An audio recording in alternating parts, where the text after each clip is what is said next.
chassis under it. That can be done. That takes 3 to 4 months to do, depending on the style of chassis, $50,000 to $60,000. But the problem that we're running into is when we are down to, we have an ambulance out of service, we're down to 2, then we have no reserve ambulance. Sure. And that's one of our biggest issues right now. We have 3 ambulances in our fleet, and ideally we need 4. Or at least 3 that worked well. 3 that would work well would be fantastic.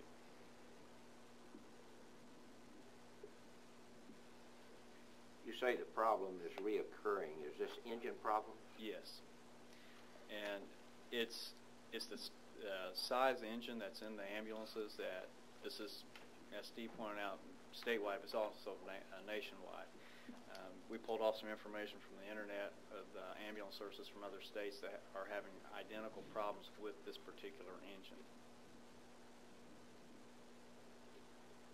And is this something, if it's under warranty and all that, the manufacturer's not going to make good on, or?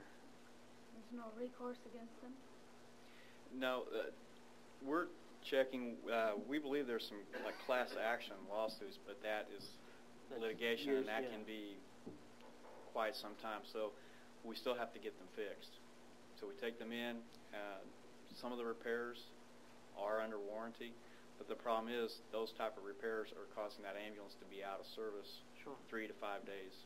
And depends on when that happens. If it happens on a Thursday or Friday, there's 2 days it's not getting addressed. And that has happened a couple times. And the 3rd ambulance that we have is unable to be used in its place? Our reserve ambulance, it has been a primary unit for several days in the past few months. The problem is that's a 2002 chassis with nearly nearly 150,000 miles on it. Why can't new motors be put in? We've checked into that. There's the only engine that they can put in these chassis or these ambulances is one that's identical to what's in there. They're not making those anymore. So if they do have any, we're going to be putting an engine in there or a motor in there that's going to more than likely have the same problems we have right now. Is it's too small of a motor, or what? It's a 6.0 engine. It's not so much the size of the engine, it's just the components of the engine is what they've been having problems with. They've had injector problems, cooling system problems, the high pressure oil lines, engine, as I said, engine cooling, diesel pump. These are things we've had problems with, and we made a list of those. Some of those items have been 5 times. We've taken in there 5 different times to have them repaired. Was none of this information available before we bought these? I mean, had anybody checked to see? I can say easily that these were bought, before I started as a director, so I had nothing to play in on the decision of these.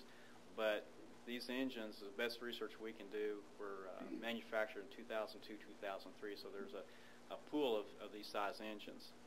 And they've been put in ambulances up to, I believe, model years of 2008, and ours are 2007. Just not, I mean, many times, I've mentioned that the ambulance is continually running. If somebody goes to the store, the engine is running out there. I mean, all this time, to me, that has complicated the problem. I mean, are we still doing that? We've encouraged our guys not to do that, but these are diesel engines, and they're supposed to be able to sit and idle for long periods of time.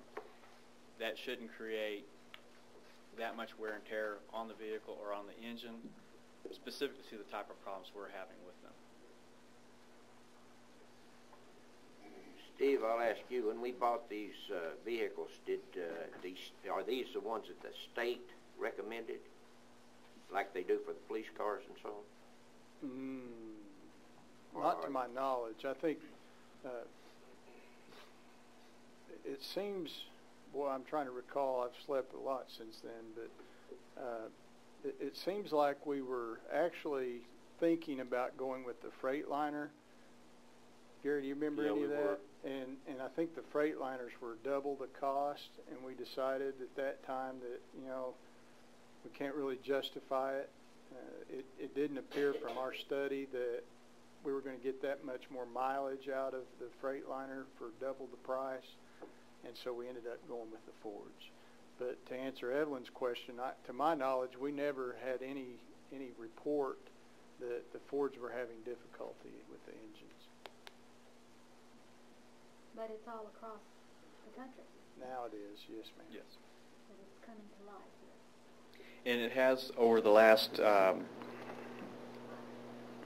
I believe, the last couple of years, a year or so, is when it's really come to light. And this is when a lot of the reports have been coming in, and people have, first with the internet, make this information readily available. And that's how we're starting, and also hearing from other services in our area, Ada, Okemah, and Hughes County.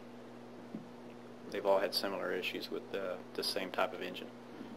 How far has the Ford Service Department taken this to Ford? Has it just stopped here, or have they gone forward and complained about it? We've talked to them several times, and I believe they are aware of the problem with the engine. So the Ford folks here. Unfortunately, the only thing that they have been able to do is just do the repairs. As I said, most of it's been under warranty. And as far as the Ford industry, they're not addressing the issue. But the only way they've addressed it is they're not making or accepting this type of engine anymore.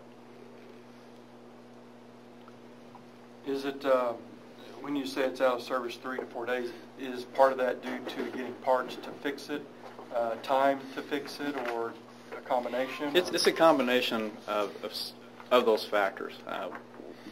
Usually it takes almost a whole day for them to try and figure out what it is. If they don't have the part, another day to get the part in, and another day to do the repairs. Depends on how in-depth they have to do the repair. It's changing out an air conditioning compressor, not a big deal, but when they have to go in and change the injectors and the engine cooling system, they're taking it all apart. That's probably a whole another day or two. If we were to look at getting, the box put on a new chassis and all that, the cost of that would come from? It would come from the 2004 sales tax. There's money in there that's available to do things that we need for medical purposes, and this would count as a medical purpose. I assume we would not be going with a new Ford chassis. No. That wouldn't be your recommendation. That would not it be may my be recommendation. The outcome, we but will, it won't be our recommendation. So at this point, get, do we really need to just, get, some bids or see what it would cost, or is that kind of where we're at right now? Right. That's kind of what we're asking the permission to do, is go out and write the specs and see what's available out there, either Freightliner, GMC, and we'll compare it against what Ford's got. And we would, by the way, go with the chassis with the box replacement, or the replacement from our same current box, fleet different chassis. set on a new chassis. Okay. Do I have a motion, or do I have a motion for that?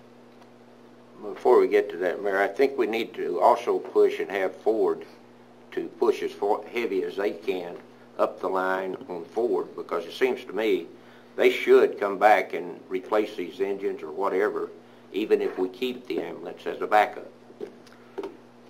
Now, I'm talking about the ones that we're having. Right, and now if you're talking about replacing the engine, like pulling the engine out and putting if a new one it's in, still under warranty, it's their baby.